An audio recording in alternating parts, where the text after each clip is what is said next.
प्यारे विद्यार्थियों नमस्कार। मैं उमेश रेड्डी क्लासेस बस्ती आपका स्वागत करते हैं। उम्मीद करते हैं कि आप लोग स्वस्थ होंगे। लाख दलदल हो पाँव जमाए रखिए, हाथ खाली हिस्से ही ऊपर उठाए रखिए। प्यारे दोस्तों ध्यान दीजिएगा थोड़ा मोटिवेशन के लिए। लाख दलदल हो पाँव जमाए रखिए, हाथ खाली हिस्से ही ऊपर उठाए रखिए। कौन कहता है कि छलनी में पानी नहीं रुकता, बर्फ बनने तक हौसला बनाए रखिए। प्यारे दोस्तों इसी के साथ आगाज करते हैं आज का मेरा पहला प्रश्न जो लेकर के आए हैं जी के जीएस का। टोटल ये है 13 प्रश्नों की श्रृंखला लेकर के आए हैं। आज ये 13 प्रश्नों की श्रृंखला का मेरा ये है मॉडल जो पेपर है ये तीसरा सेट लेकर के आए हैं जी के जीएस का, यूपी होमगार्ड भर्ती 2025-26। तो आज का मेरा जो पहला प्रश्न है, स्वतंत्र भारत के बाद भारत के संविधान सभा के अध्यक्ष कौन थे। पहले दोस्तों बहुत ही प्यारा क्वेश्चन जी के जीएस का, यूपी होमगार्ड भर्ती जो 100% इस तरह के क्वेश्चन पेपर में मिलेंगे आपको। यूपी होमगार्ड भर्ती 2025-26 के ये है जी के जीएस का लेकर के 13 प्रश्नों की श्रृंखला। बहुत ही शानदार प्रश्न है। तो पहला प्रश्न जो मेरा दिया गया, स्वतंत्रता के बाद भारत के संविधान सभा के अध्यक्ष कौन थे। Shri Rajagopalachari, Acharya Narendra Dev, doctor B R. Ambedkar, doctor Rajendra Prasad. प्यारे दोस्तों 4 ऑप्शन दिया गया है, इसमें कौन सा सही जवाब होगा आप लोग बताइएगा। स्वतंत्रता के बाद भारत के संविधान सभा के अध्यक्ष कौन थे। सब ये ध्यान देना, स्वतंत्रता के बाद संविधान सभा के अध्यक्ष। तो इसमें जो होगा ये होगा डॉक्टर राजेंद्र प्रसाद होगा। डी ऑप्शन हमारा करेक्ट आंसर होगा। स्वतंत्रता के बाद भारत के संविधान सभा के अध्यक्ष जो दिया गया डी ऑप्शन दिया गया डॉक्टर राजेंद्र प्रसाद। नेक्स्ट क्वेश्चन हमारा देता है दिया गया है, वाहन द्वारा तय की गई दूरी को मापने के लिए निम्न में से किस मापन यंत्र का उपयोग किया जाता है। तो दोस्तों बहुत ही शानदार क्वेश्चन।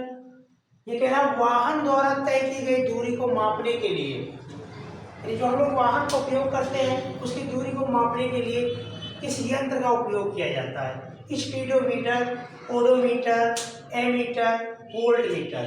प्यारे दोस्तों बहुत ही शानदार क्वेश्चन है। तो speedometer, odometer, ampere, voltmeter. Ampere से धारा को मापते हैं और इस एमीटर ये स्पीडोमीटर तो होगा नहीं, ओडोमीटर। यानी वाहन द्वारा तय की गई दूरी को मापने के लिए किस यंत्र का प्रयोग करते हैं, तो ओडोमीटर का प्रयोग करते हैं। वाहन द्वारा यंत्र की दूरी को मापने के लिए ओडोमीटर का उपयोग करते हैं। फिर दोस्तों नेक्स्ट क्वेश्चन हमारा दिया गया है, जो थर्ड क्वेश्चन दिया गया है, निम्न में से किस प्रधानमंत्री को भारत रत्न पुरस्कार दिया गया। बहुत ही प्यारा क्वेश्चन, जो प्रधानमंत्री को भारत रत्न दिया गया इनमें से नाम दिया गया बीपी सिंह, मोरारजी देसाई यानी चौधरी चरण सिंह या चरण सिंह, मनमोहन सिंह। फिर दोस्तों बहुत ही शानदार क्वेश्चन, किस प्रधानमंत्री को भारत रत्न दिया गया है, तो मोरारजी देसाई को दिया गया है। ऑप्शन बी हमारा करेक्ट आंसर होगा, मोरारजी देसाई। आप लोग भी जो है प्रश्न करते रहिएगा। इसमें बहुत ही प्यारा क्वेश्चन, ये 13 प्रश्नों की श्रृंखला लेकर के आए हैं।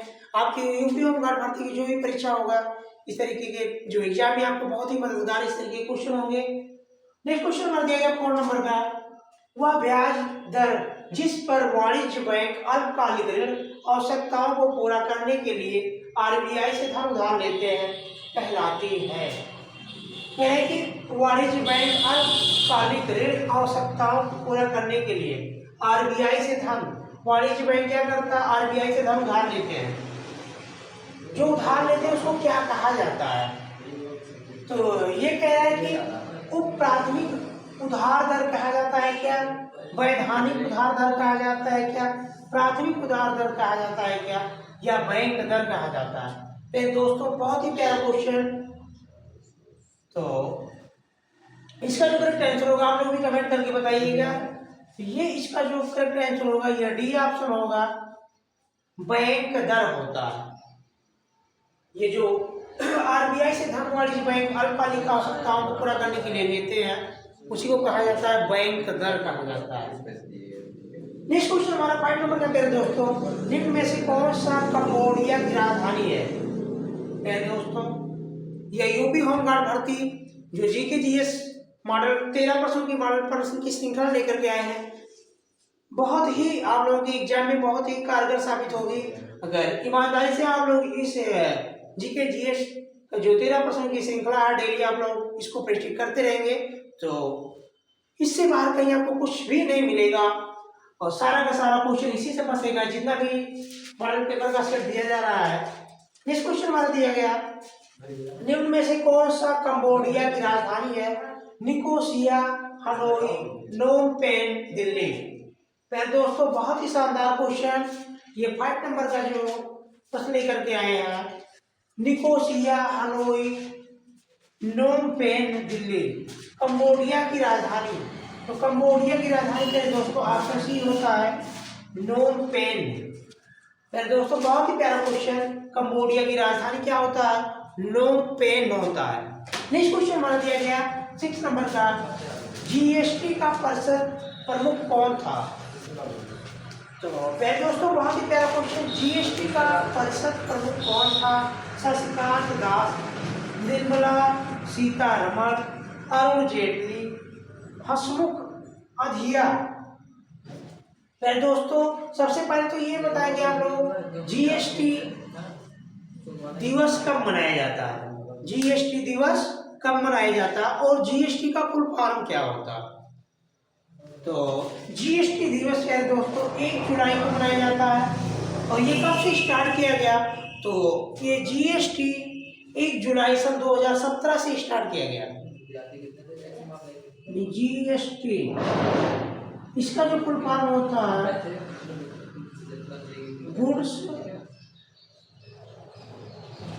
गुड्स एंड सर्विस टैक्स होता है। गुड्स एंड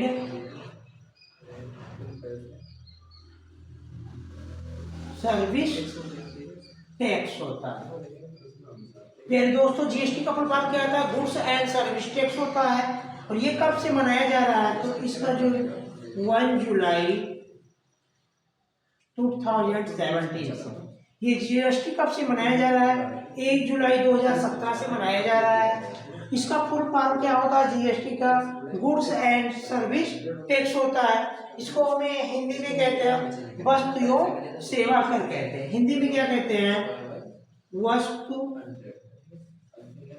एवं सेवा कर। फिर दोस्तों कई क्वेश्चन इससे मिले हमको।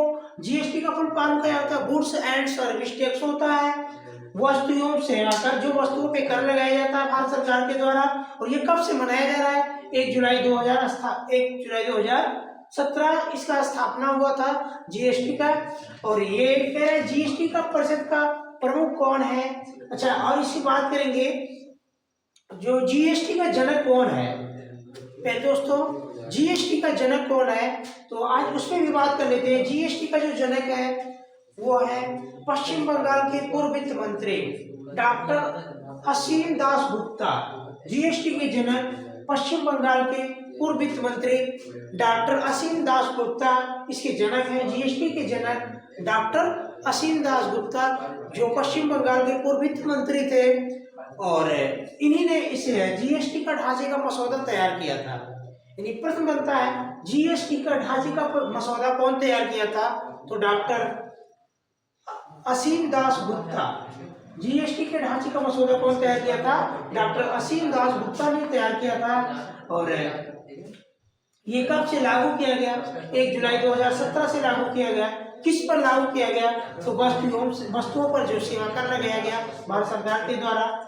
और जो हमारा मेन प्रश्न ये प्रश्न क्या है? जीएसटी का परिषद प्रमुख कौन था? तो शशिकांत दास ऑप्शन दिया गया, निर्मला सीतारमण और अरुण जेटली दिया गया, हसमुख अधिया दिया गया। तो जीएसटी परिषद का प्रमुख था निर्मला सीतारमण। प्यारे क्वेश्चन, बहुत ही प्यारा क्वेश्चन। इस तरीके के एक क्वेश्चन से ढेर सारे प्रश्न मिल रहे हैं हमको। नेक्स्ट क्वेश्चन हमारा दिया गया है, निम्न में से किस वर्ष संयुक्त राष्ट्र मानवाधिकार परिषद की स्थापना की गई? प्यारे दोस्तों बहुत ही प्यारा क्वेश्चन, मानवाधिकार परिषद की स्थापना कब की गई थी? जो मानवाधिकार परिषद होता है, यानी मानव के अधिकार के लिए संगठन परिषद की मतलब परिषद बनाया गया, मानवाधिकार आयोग बनाया गया। तो ये गया 1946, 1948, 2006, 2017। पहले दोस्तों बहुत ही प्यारा क्वेश्चन, 7वां प्रश्न, संयुक्त राष्ट्र मानवाधिकार परिषद। तो ये जो संयुक्त राष्ट्र मानवाधिकार परिषद की स्थापना हुई थी, ये हुआ था 1946 को। किस वर्ष हुआ था? 1946 को हुआ था मानवाधिकार परिषद की स्थापना। पहले दोस्तों जय हिंद, वंदे मातरम। उम्मीद करते हैं कि आप लोगों को ये जो 13 प्रश्नों की श्रृंखला लेकर के आया है पसंद आएगा। नेक्स्ट क्वेश्चन हमारा दिया गया बस 1845 में उत्तर प्रदेश ने कौन सा पहला हिंदी समाचार पत्र निकाला जिसे गोविंद रघुनाथ के द्वारा संपादित किया गया? एक राइटर थे गोविंद रघुनाथ। ये हिंदी का पहला समाचार पत्र निकाला गया था 1845 ईस्वी में।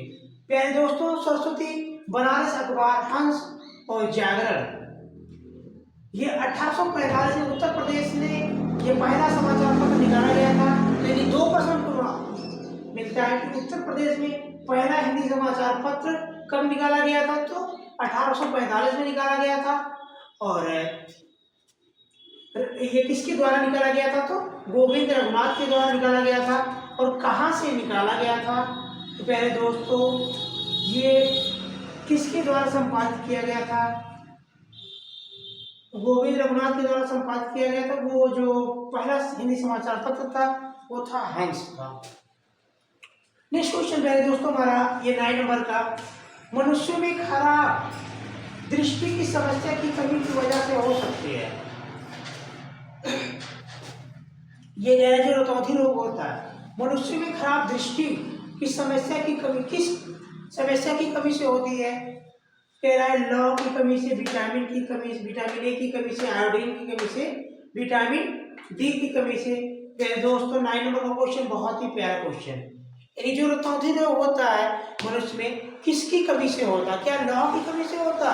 क्या विटामिन ए की कमी से होता? क्या आयोडीन की कमी से होता? या विटामिन डी की कमी से होता? तो पहले दोस्तों आप लोग जानते ही होंगे विटामिन डी की कमी से क्या होता है? ये घेंघा रोग होता है।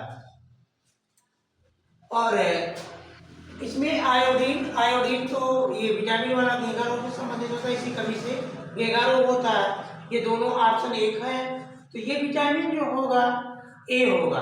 करेक्ट आंसर हमारा विटामिन ए की कमी से जो होता है खराब दृष्टि की समस्या, यानी तो देखने में समस्या उत्पन्न होती है विटामिन ए की कमी से। और इसकी स्रोत क्या है? पत्तेदार सब्जियां। और नेक्स्ट क्वेश्चन हमारा दिया गया है 10 नंबर, वर्ष 2023 में भारत में हुए G20 शिखर सम्मेलन का विषय क्या था? प्यारे दोस्तों बहुत ही जीएसटी शिखर सम्मेलन, बहुत ही प्यारा क्वेश्चन। जीएसटी शिखर सम्मेलन जो 2023 में मनाया गया था उसका थीम क्या था, विषय क्या था? बहुत पूछता है कि थीम क्या था।